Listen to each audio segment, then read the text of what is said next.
There comes a moment in the life of a nation when silence is betrayal, when continued obedience is suicide, and when bowing to the same hands that choke you is no longer diplomacy, it is surrender. My name is Captain Ibrahim Traoré. I do not speak with the polish of career diplomats. I do not wear the cologne of multinational boardrooms. I was not trained in Washington nor groomed in Geneva.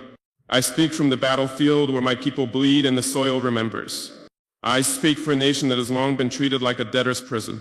And today I speak directly to the International Monetary Fund, not with trembling hands, but with a voice rooted in centuries of African pain and now African awakening. For too long, the IMF has posed as a benevolent doctor prescribing economic treatment to sick nations. But what we've learned, what we've suffered, is that your medicine often kills the patient.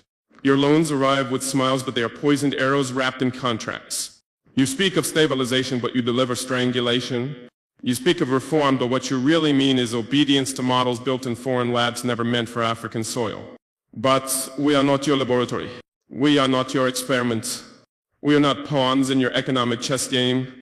Burkina Faso and the whole of Africa is waking up. And when we wake, we do not ask for permission to breathe. You see, I come not to beg for cancellation. I come not to plead for relief. I come to tell you what no African leader has dared say loudly enough. We no longer accept economic policies that reduce our people to beggars, while our gold lines the vaults of the West. We no longer dance to the rhythm of conditionalities that gut our public services, cripple our farmers, and force our youth into exile. We no longer accept being told that good governance means handing over our national wealth to foreign firms with smiling consultants. So today we begin a new conversation, not one between debtor and lender, but one between equals. Between nations, between truth and falsehood. And this is not a press release. This is a reckoning. And it begins now. One, the chains of debt, a modern form of slavery. Let us speak plainly, without euphemism, without the polite lies of diplomacy. Debt, the kind you offer Africa, is not a tool of development. It is not a bridge to prosperity. It is a shekel. It is modern slavery, dressed in suits and spreadsheets. You call it structural adjustment. We call it structural punishment. You label it financial discipline. We experience it as generational despair. You offer it as partnership.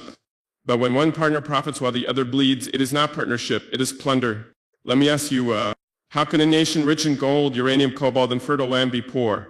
How can a continent that fuels the industries of the world not afford to feed its own children? We are told it is mismanagement, corruption, incompetence. Yes, Africa has its wounds. But many of those wounds were inflicted by the very hands now offering us Band-Aids soaked in interest. Let me tell you what this debt looks like in real life, not on your PowerPoint slides, but on our streets. It looks like children studying by candlelight, because the national power grid was privatized and sold to foreign investors who charge prices our people cannot pay. It looks like hospitals with broken beds, no antibiotics, and mothers dying in childbirth because your conditions demanded we slash public spending to qualify for your help. It looks like millions of African graduates with degrees in hand but no future, job-creating sectors were outsourced, sold off, or collapsed under your imposed liberalization policies. And worst of all, it looks like dignity broken. You see, the repayment plans you create are not economic formulas. They are death sentences. You lend us $500 million and ask for $2 billion in return over decades through interest restructuring fees, currency controls, and privatization clauses that rob us of our national assets. Tell me, what is the moral justification? You say the contracts were signed willingly, but let me ask, is it consent when the patient is bleeding and you are the only one holding medicine with a price tag and a clause? Is it choice when the gun is not pointed at your head but at the starving child behind you? No, Your Excellencies at the IMF, this is not consent. It is economic coercion.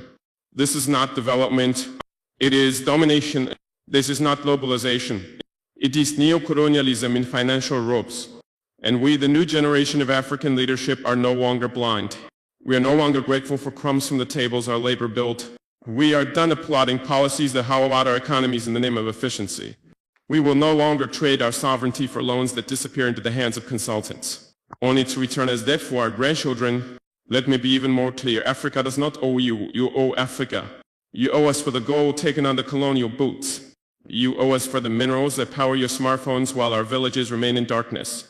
You owe us for the diamonds that dazzled your palaces while we bled in silence. And yet even in all this, we are not asking for charity. We are asking for justice. True justice begins with the end of exploitative debt structures. Justice means allowing African nations to audit what we owe, where it came from, and who truly benefited.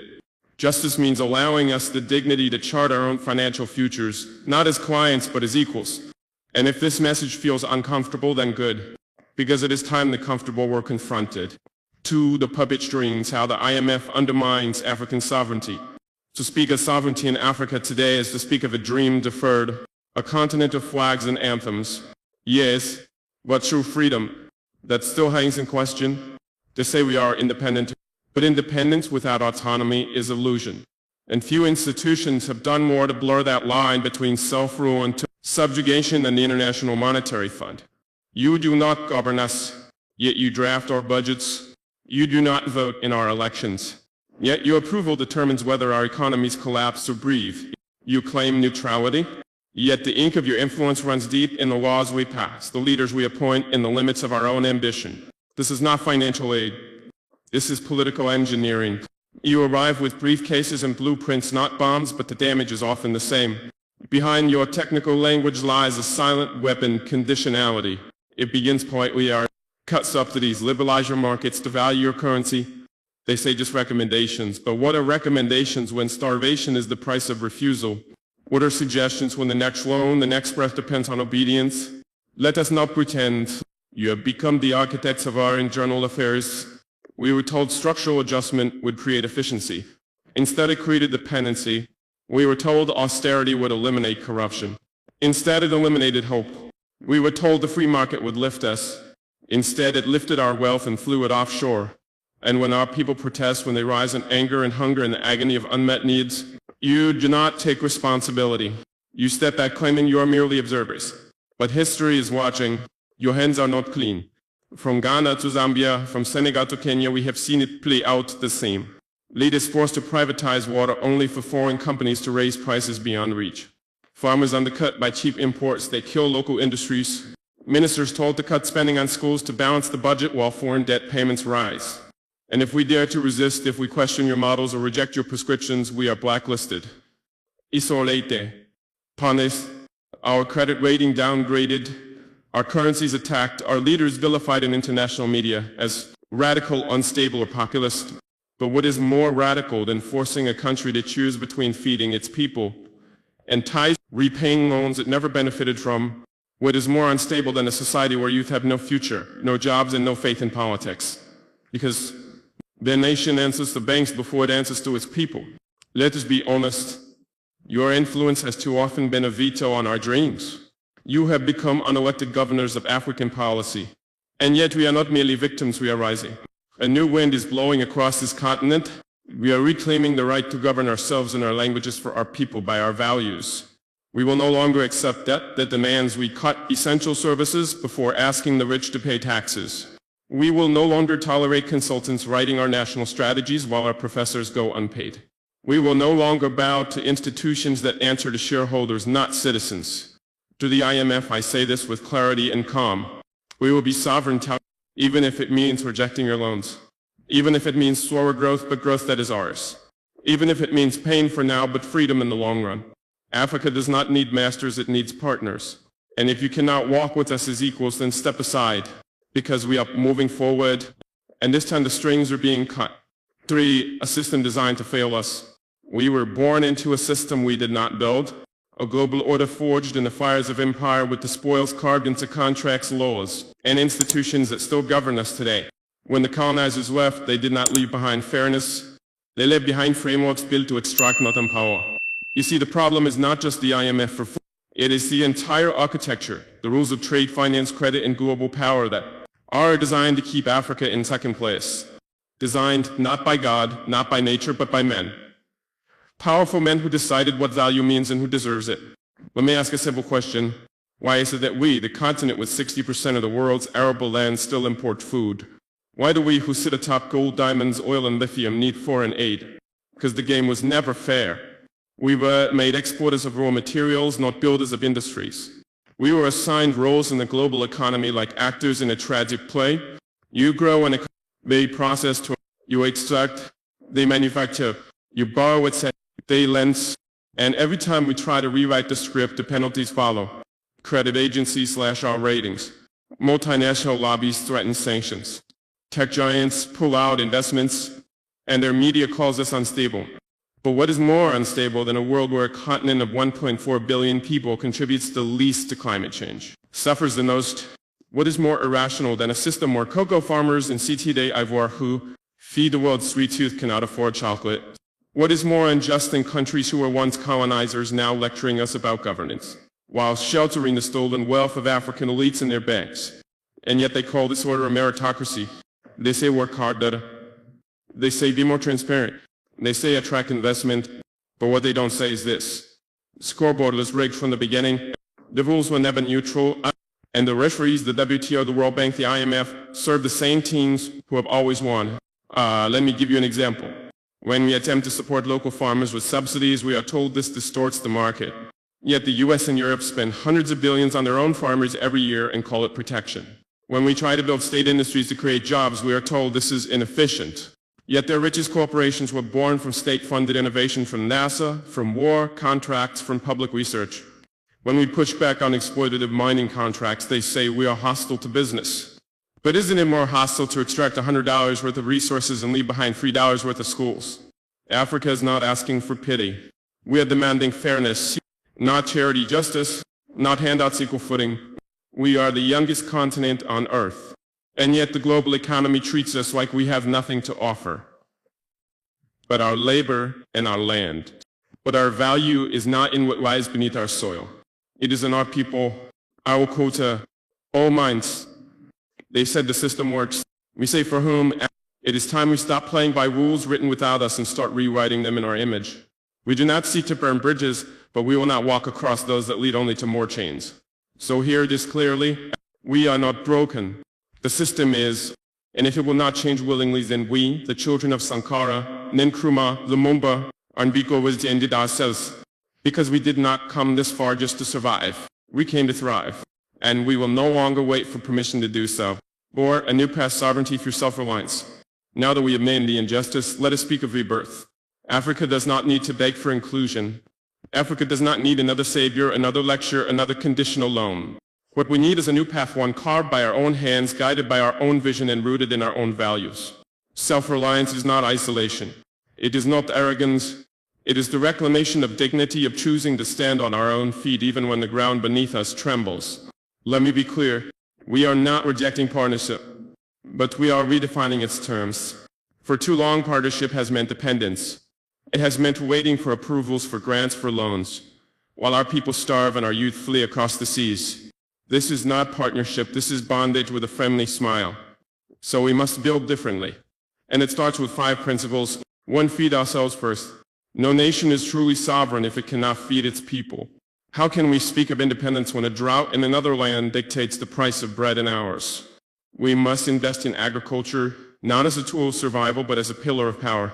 From seed sovereignty to irrigation, from cooperative farming to agro-processing, Africa must rise from subsistence to abundance. Let every village become a fortress of food security. Let every farmer become a nation builder. To educate, to liberate. The most dangerous weapon colonialism left behind was not the gun. It was the syllabus, a curriculum that teaches us about foreign kings but not our own heroes, that praises foreign philosophers but ignores African science, innovation, and wisdom. We must rewrite education to raise children who know their worth, who build with purpose, who innovate with pride. Let us teach coding alongside crops. Let our schools be laboratories of freedom. We must educate not just to pass exams, but to shape destiny. Produce raw materials leave Africa. Finished products return 10 times the price. This is therefore in the mask of trade. We must process, manufacture, and innovate locally. It is not enough to own the mines. We must own the means to refine, package, and profit. We must support African businesses, protect our infant industries, and end the addiction to imports. This is how we create jobs. This is how we keep wealth in our borders. Let the world come to buy from Africa, not just to take. For unite or perish. A fragmented Africa is a weak Africa. We cannot negotiate with the world as 54 scattered voices. We must integrate economically, politically, and technologically. Let us build railroads that connect Lagos to Dakar, data centers that protect our knowledge, and defense alliances that protect our peace. ECOWS, SADC, AU, they must evolve from clubs of diplomacy to engines of collective action. No single African nation can stand alone, but together we are a giant. 5. Trust our people. Too often our leaders trust foreign advice over local wisdom. They fly thousands of miles to ask questions their own communities have already answered. But the solutions are here in the hands of our youth, our women, our elders. Let us fund local innovation. Let us amplify village voices. Let us believe that the mechanic in Ouagadougou and the coder in Kigali are just as brilliant as any consultant in Paris. We will not be free until our own people are trusted to lead the future. My brothers and sisters, we are not building a copy of the West. We are building Africa, our Africa. We are not chasing the old dreams of others. We are daring to dream anew. Self-reliance means we may stumble. It means we will make mistakes. But those mistakes will be ours, and in them we will learn to rise. There is no savior coming. The savior is already here in our hands. Our hearts are unity. Let us stop waiting. Let us stop blaming. Let us begin. Not tomorrow. Not after the next summit. Now, Africa will not rise through speeches alone. It will rise through soil-stained hands, ink-stained books, and steel-stained factories. Let us take back what was always ours. Not through war, but through will. Not through hate, but through healing. Not through begging, but through building. This is the dawn of self-reliance, and we will never go back to the chains. 5. The people's mandate. You are not powerless. To my beloved people, young and old, urban and rural, educated and unschooled, you are not powerless. You have been made to believe that power belongs only to men in suits behind microphones. But the future is dictated by those who sit in tall buildings far away. That decisions about your life are made in echo chambers with no windows to your suffering. But let me speak plainly. Real power does not start at the top. It starts at the bottom. It starts with you, the farmer who rises before dawn, the mother who feeds her children before herself, the young man who refuses to steal even when he is hungry, the girl who walks 5 miles for education every day, the street preacher, the mechanic, the nurse, the tailor, the teacher, the water carrier. You are the foundation. You are the pulse of Africa. But here is a tragedy.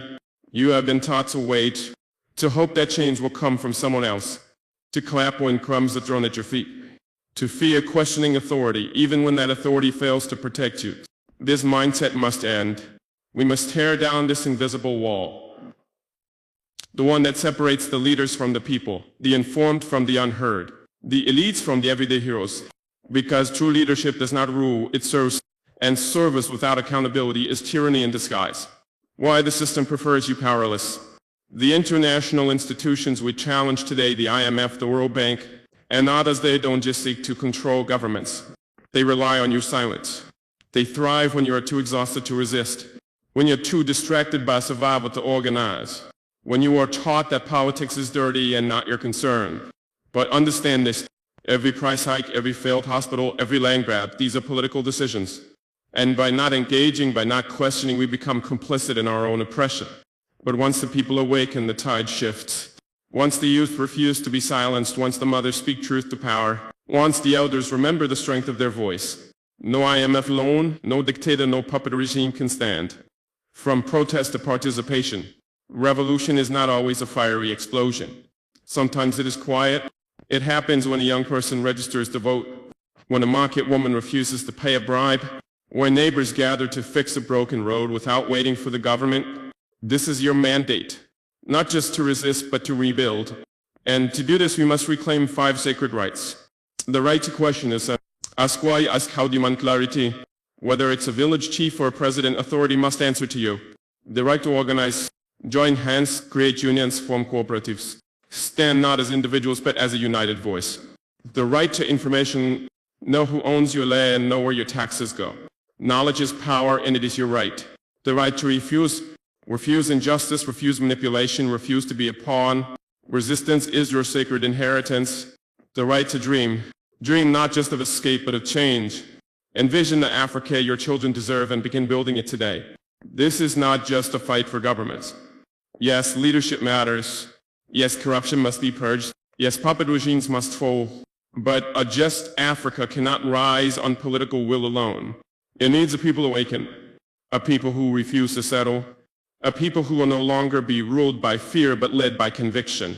You are not spectators, You are co-architects of the new Africa. Every action matters. Every voice counts. Every ripple becomes a wave. To the youth of Africa, you are not the leaders of tomorrow. You are the fire of today. Do not wait for permission. Do not wait for funding. Do not wait until you're older or wiser or richer. Start now. Speak now. Organize now. Build now. Because if you don't shape your destiny, others will sell it. To the elders, we need your wisdom, not your silence. You've seen regimes rise and fall. You've endured hardship, betrayal, and hope. Now is the time to guide the young, not with cynicism, but with courage. To the mothers, you are the backbone of every revolution. It is in your arms that nations are raised. Do not let the world call you weak. You are the guardians of justice. To every African listening, this is not Ibrahim Traoré's fight alone. This is our shared mandate.